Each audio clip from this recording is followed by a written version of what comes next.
Yo, halo guys.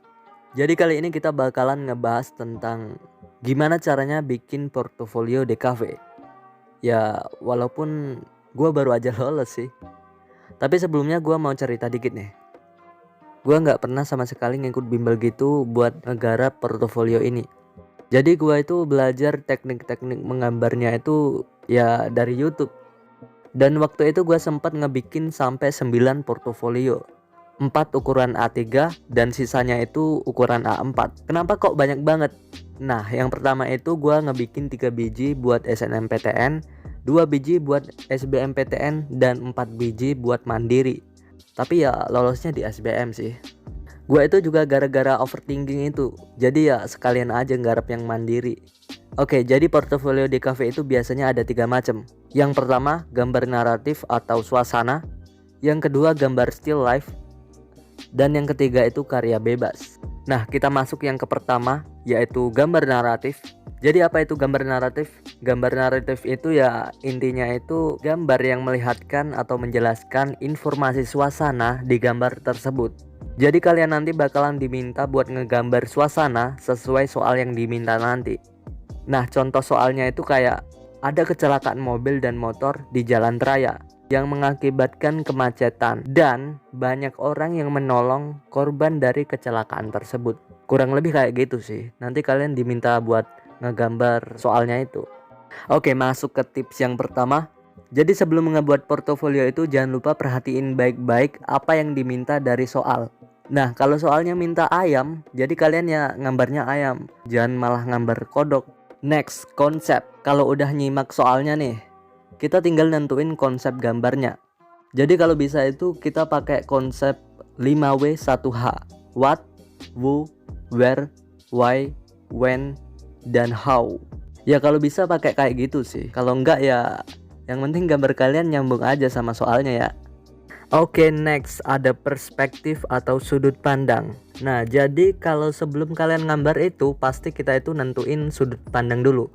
Nah, kalian bisa pakai sudut pandang manusia atau normal. Biasanya itu ya sudut pandangnya lurus aja. Yang kedua itu ada sudut pandang dari bawah. Jadi pandangannya itu kita ngelihat dari bawah ke atas gitu. Biasanya juga disebut sudut pandang mata kucing. Yang ketiga itu ada sudut pandang dari atas. Contohnya kita dari atas nih. Nah, kita ngelihat dari atas ke bawah. Biasanya juga disebut sudut pandang mata elang. Kalau ini sesuai seleranya masing-masing ya. Tapi kalau kalian nggak mau ribet, kayak gua nih, nggak mau ribet nih. Jadi mendingan kalian pilih itu sudut pandang yang normal aja, biar mudah ngegambarnya dan nggak ngemakan banyak waktu. BTW teman gua juga banyak nih yang pakai sudut pandang yang biasa ini. Next, teknik menggambar. Kalau gambar naratif ini kan biasanya hitam putih nih. Jadi lebih baik kalian itu pakai arsiran di gambar kalian, biar ada shadow-shadownya gitu. Dan gambar kalian itu nggak kelihatan polos aja. Usahain gambar kalian itu bersih. Kadang pakai dusel gitu kan kotor tuh ya. Tapi kalau kalian memang mau pakai dusel, usahain jangan sampai kotor. Selain dari kebersihan, art style kalian itu minimal harus semi realis atau realis tuh yang paling mantap. Biasanya kan anime style gitu kan matanya besar-besar tuh ya. Nah, kalian jangan pernah pakai yang kayak gitu. Pokoknya gambaran karakternya itu sesuai yang di relief aja. Dan kertas kalian itu usahain dipenuhin. Jangan sampai ada bagian yang kosong. Habis itu ya udah kelar. Gambar natifnya kelar tuh.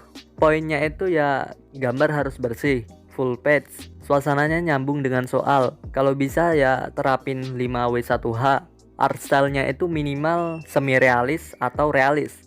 Yang penting jangan terlalu karikatur. Kita masuk yang kedua, gambar still life. Jadi gambar still life itu adalah gambar dari objek benda-benda yang disusun di satu tempat. Dan terus kita gambar deh. Di gambar still life ini kita bakalan ngegambar sesuai apa yang diminta soal. Misal dari soal kita harus ngegambar buah-buahan, alat dapur, alat tulis, mainan, dan lain-lain. Oke, ke tips yang pertama. Seperti biasa perhatiin soalnya sebelum kita ngegambar. Next, yang kedua, penempatan objek. Jadi untuk penempatan objeknya itu jangan terlalu jauh, dideket-deketin aja gitu biar posisinya itu jauh lebih keren.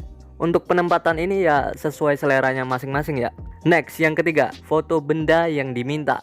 Nah, biar kalian lebih gampang ngegambarnya, Kalian juga bisa ngumpulin semua benda yang diminta dari soal. Habis itu kalian foto dan kalian gambar. Tapi kalau memang susah nyari benda yang diminta dari soal, ya kita gambarnya itu pakai imajinasi aja. Yang keempat, art style. Untuk art stylenya ini seperti biasa ya, kita pakai semi realis atau realis. Nah, jadi untuk still life ini kayaknya itu aja sih. Yang ngebedain juga gambaran kali ini tuh kita pakai warna. Yang ketiga, karya bebas. Jadi karya bebas ini kalian bebas mau ngumpulin karya bentuk apa. Bisa lukisan, kerajinan, dan lain-lain. Yang penting itu karya terbaik yang kalian punya.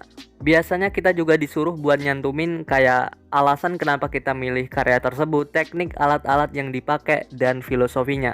Kalau karya bebas ini yang penting karya yang paling mantep kalian punya. Dan kalau bisa juga disesuaikan dengan jurusan yang kalian pilih. Misal kalau kalian pilih desain komunikasi visual, nah kalian bisa ngumpulin karya gambar yang memiliki pesan tersirat di dalamnya. Atau bisa juga poster kayak gitu. Dan kalau kalian milih jurusan desain interior, kalian bisa pilih karya gambar desain rumah bagian dalam yang sebelumnya udah kalian bikin. Jadi portofolio DKV itu kayak gitu aja. Gua di sini cuman pengen berbagi pengalaman dan juga sedikit ilmu-ilmu yang gua dapat. Semoga video ini bisa bermanfaat. Oke, gua Anggoro Art. See you next time. BTW jangan lupa subscribe ya. Oke, see you next time. Bye.